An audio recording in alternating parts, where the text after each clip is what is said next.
तारीख 17 मार्च 1959, जब तिब्बत में एक साधु को मारने के लिए चीन ने अपनी सेना को उतार दिया था, क्योंकि ये साधु चीन के लिए उन चुनिंदा लोगों में से एक हो गया था जिसे चीन अपना सबसे बड़ा दुश्मन समझ रहा था। लेकिन 17 मार्च यानी आज ही की तारीख को वो साधु तिब्बत की राजधानी ल्हासा से पैदल ही निकल गया और हिमालय के पहाड़ों को पार करते हुए 15 दिनों बाद भारतीय सीमा में दाखिल हो जाता है। वो साधु कोई और नहीं बल्कि सबसे बड़े बौद्ध धर्म गुरु दलाई लामा थे। आज के इस डेजा वू के वीडियो में हम आपको उन्हीं दलाई लामा की पूरी कहानी बताने जा रहे हैं कि कैसे वो एक साधारण से बच्चे से सबसे बड़े बौद्ध गुरु बने और कैसे वो देखते ही देखते चीन के सबसे बड़े दुश्मन हो गए, जिनके भारत में आने की वजह से ही भारत को चीन के खिलाफ 1962 का युद्ध करना पड़ा था, जिसमें भारत की हार हुई थी। आइए जानते हैं कि कौन है वो इंसान जिसके लिए लड़ गए थे भारत और चीन। सबसे पहले तो ये समझिए कि दलाई लामा कोई और नहीं होता बल्कि एक पदवी है।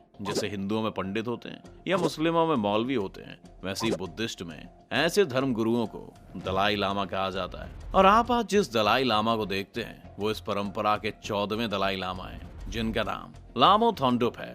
लेकिन पूरी दुनिया में दलाई लामा नाम से सिर्फ इन्हीं का चेहरा फेमस है, क्योंकि इनका पूरा जीवन ही चीन के साथ संघर्ष में बीता है, जिस कारण ये पूरी दुनिया में एक आइकॉन बन गए हैं। 1959 तक दलाई लामा उसी तिब्बत देश के मुखिया और सर्वोच्च धार्मिक अधिकारी बने थे, जिसका थोड़ा सा इतिहास जरूरी है कि आप भी जान लें। तिब्बत का पठार भारत के उत्तर पूर्व में बसा है। हिमालय के उस पार चीन का दक्षिणी बॉर्डर तिब्बत ही है। उस समय में तिब्बत एक खुशहाल देश हुआ करता था दोस्तों।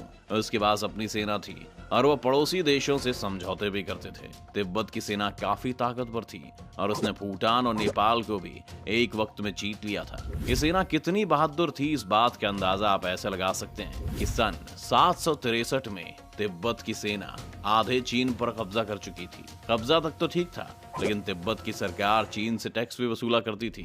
फिर तभी सब कुछ अचानक बदल गया और तिब्बत ने 180 डिग्री टर्न ले लिया, क्योंकि जो 4वीं शताब्दी में बौद्ध धर्म तिब्बत पहुंचा था, उसे लोगों के बीच पैठ बनाने का लंबा संघर्ष जरूर करना पड़ा था। लेकिन जब लोगों ने बौद्ध धर्म का मर्म समझा तो पूरा तिब्बत बदल गया और लोगों ने अपने हथियार डाल दिए और शांति को ही अपना मार्ग बना लिया। तिब्बत के लोग स्वभाव से आक्रामक और युद्ध प्रिय थे, लेकिन जैसे जैसे उनकी रुचि बौद्ध धर्म में बढ़ी, बाकी देशों से उनके संबंध राजनीतिक के बजाय आध्यात्मिक होते चले गए और वो युद्ध से दूर होने लगे। 1244 में मंगोलों ने तिब्बत पर कब्जा कर लिया।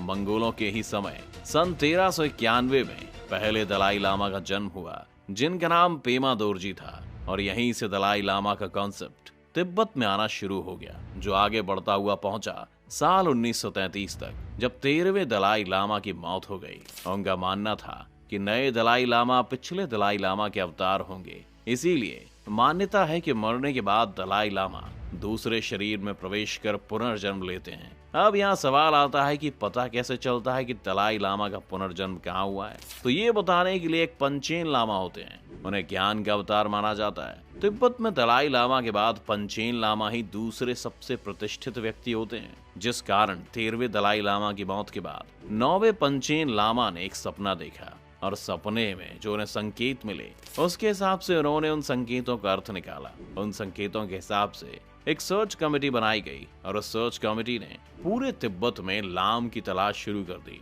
आखिर में वो लोग ताकसेर गांव पहुंचे, जहां गांव में पहुंचे बौद्ध साधुओं ने ताकसेर की तलाश शुरू की। वो लोग काफी थक चुके थे, उन्होंने लगने लगा था कि उनका मिशन अभी और लंबा खींचेगा।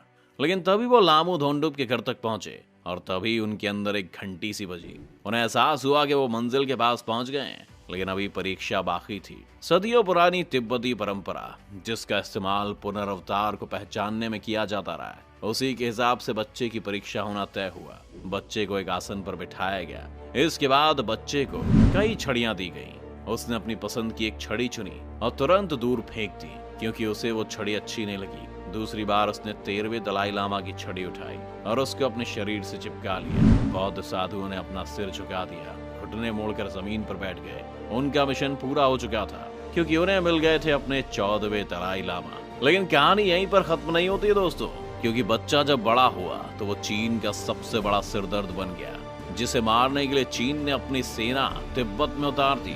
भारत और चीन के बीच हुई 1962 की लड़ाई का एक कारण वो बच्चा भी था, जिसकी तस्वीर को चीन ने हमेशा के लिए बैन कर दिया। अगर कहानी को आगे बढ़ाएं तो एक तरफ दलाई लामा की पढ़ाई चल रही थी और दूसरी तरफ चीन में माओ जेडोंग की कम्युनिस्ट पार्टी और चियांग काई शेक की कुओमितांग पार्टी के बीच चीन पर कब्जे को लेकर गृह युद्ध छिड़ा हुआ था। 1949 में माओ सफल हो गए। उन्होंने कुओमितांग पार्टी को फार्मोसा द्वीप, जो अब ताइवान है, उसी में समेट कर रख दिया। 1 अक्टूबर 1949 को कम्युनिस्ट पार्टी ने पीपल्स रिपब्लिक ऑफ चाइना की स्थापना की। माओ इसके चेयरमैन बने, जिसकी सरकार आज भी चीन में है। चेयरमैन बनते ही माओ का ध्यान सीमाओं की तरफ गया और दक्षिण में तिब्बत उनके गले की हड्डी बनने लगा था। 1913 में 13वें दलाई लामा ने चीनी सेना को तिब्बत से खदेड़ दिया था और तिब्बत को स्वतंत्र मुल्क घोषित कर दिया था। इसीलिए माओ ने अपने आने के बाद तिब्बत को चीन में मिलाने की धमकी दे दी थी।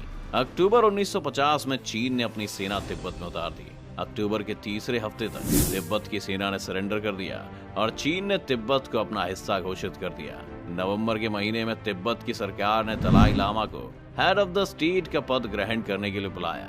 तब दलाई लामा सिर्फ 15 वर्ष के थे। उस वक्त तक उनकी अंतिम परीक्षा पूरी नहीं हुई थी, लेकिन इसके बावजूद उन्हें वो पद लेना पड़ा। इधर चीन की सेना ने तिब्बत में जमकर तबाही मचाना जारी रखा था। जहां जहां उन्हें विरोध की चिंगारी दिखाई देती, वो उसे कुचल दिया करते थे। इसी वजह से मई 1951 में बीजिंग में तिब्बती नेताओं और कम्युनिस्ट पार्टी के बीच 17 शर्तों के साथ एक समझौते पर दस्तखत किए गए। लेकिन दलाई लामा ने बाद में कहा कि समझौते की सभी शर्तें चीन ने पहले ही तैयार कर रखी थी और तिब्बत के प्रतिनिधियों को बोलने का मौका ही नहीं दिया गया। वादा ये भी किया गया कि पुराने पदों को खाली नहीं कराया जाएगा, दलाई लामा की शक्तियों पर आंच नहीं आएगी, मठों को नुकसान नहीं पहुंचाया जाएगा। कुल मिलाकर जैसा चला आ रहा है चलने दिया जाएगा। बदले में तिब्बत चीन की सरकार के अंदर काम करेगा। राजधानी ल्हासा में एक प्रशासनिक और मिलिट्री यूनिट बनाई जाएगी जो तिब्बत और चीन की सरकार के बीच पुल का काम करेगी। लेकिन चीन ने समझौते की सभी शर्तों को खारिज कर दिया, जिसके बाद विरोधियों को टॉर्चर किया जाने लगा। यहाँ तक कि जब चीनी जनरल गांव में जाते थे तो लोगों को जबरदस्ती तालियां बजाने का हुक्म दिया जाता, उनका स्वागत करने के लिए कहा जाता। इसके अलावा तिब्बत की संस्कृति पर भी हमला करने की कोशिश की गई। इससे लोगों में गुस्सा पनपा, उन्होंने खुलकर विरोध किया। दौरे पर दलाई लामा प्रधानमंत्री पंडित जवाहरलाल नेहरू से भी मिले। चर्चा हुई। तिब्बत के मसले पर नेहरू ने कोई वादा करने से इनकार कर दिया। 1954 में भारत ने चीन के साथ पंचशील समझौता किया था। इसमें एक शर्त यह भी थी कि भारत और चीन एक दूसरे के आंतरिक मामलों में दखल नहीं देंगे। 11 हफ्तों तक भारत में रहने के बाद दलाई लामा वापस गए। तब तिब्बत की स्थिति और भी खराब हो चुकी थी। चीनी सेना की ओर से दमन बढ़ गया था। उनकी प्रशासनिक और सैन्य इकाई राजधानी के दायरे से बाहर जा चुकी थी। मई 1958 से फरवरी 1959 दलाई लामा की परीक्षा हुई। 45 विद्वानों की टीम से उनका शास्त्रार्थ हुआ। दलाई लामा ने सबसे अच्छे ग्रेड से ये परीक्षाएं पास की। उन्हें गेशे लारंपा की डिग्री मिली। इसी दिन उनकी औपचारिक शिक्षा भी पूरी हो गई।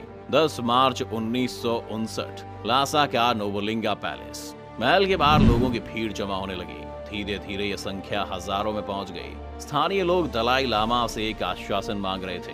वो दलाई लामा से एक वाक्य सुनना चाहते थे। क्या वो चाइनीज आर्मी के कैंप में नहीं जाएंगे? दरअसल ल्हासा में चीनी आर्मी के कैंप में एक रंगारंग कार्यक्रम रखा गया था। इसमें दलाई लामा को अकेले आने के लिए कहा गया। चाइनीज आर्मी दलाई लामा की हत्या का प्लान बना रही थी। दलाई लामा के ना रहने का मतलब होता कि तिब्बत को चीन अपने कब्जे में आराम से ले लेता।